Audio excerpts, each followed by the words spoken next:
How old were you at the time during the Gemini 4 mission? Well, it was in 1965. At the time, I was 32 years old.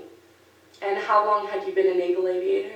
I received my wings and commission in August of 1956. So, doing the math and everything, I was a naval aviator and a naval officer for about 11 years. Wow. 10 years, yes. Now, what was your specific job during the Gemini 4s? Well, I was attached to the Admiral's staff. He's the task group commander for the recovery operation. We were aboard the USS Wasp. I was communication officer for the staff, which means I had the responsibility to establish all the communication requirements for Gemini 4 recovery. And so I had to make sure we had good communications with the Cape for Walter Cronkite, who did a lot of the broadcast things along with the astronauts.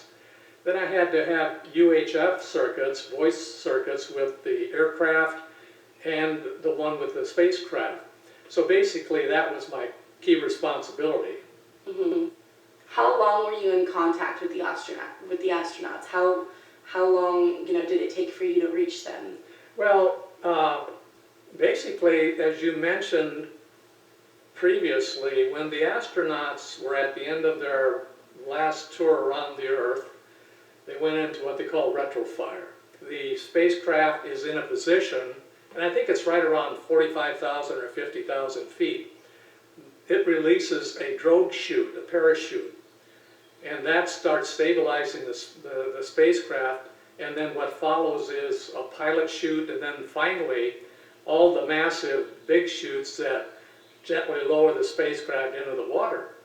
So at the point where the chutes are released, that is the point where communications can be started.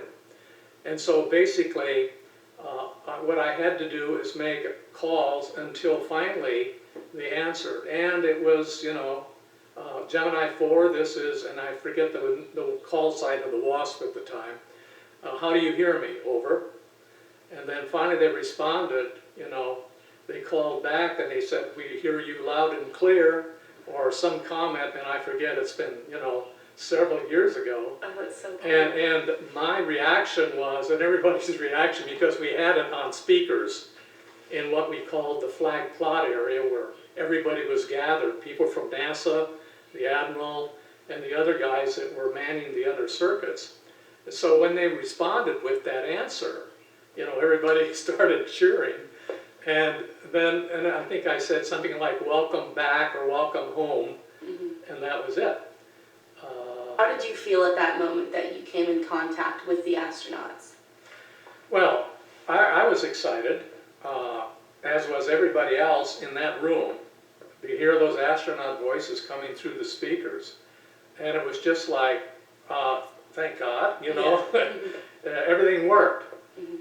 As you might expect, I had a lot of pressure on me as the communications officer to ensure that we had good communications, not only with the Cape, but also with the astronauts, with the aircraft, everything. So that answer to my transmission was like, well done.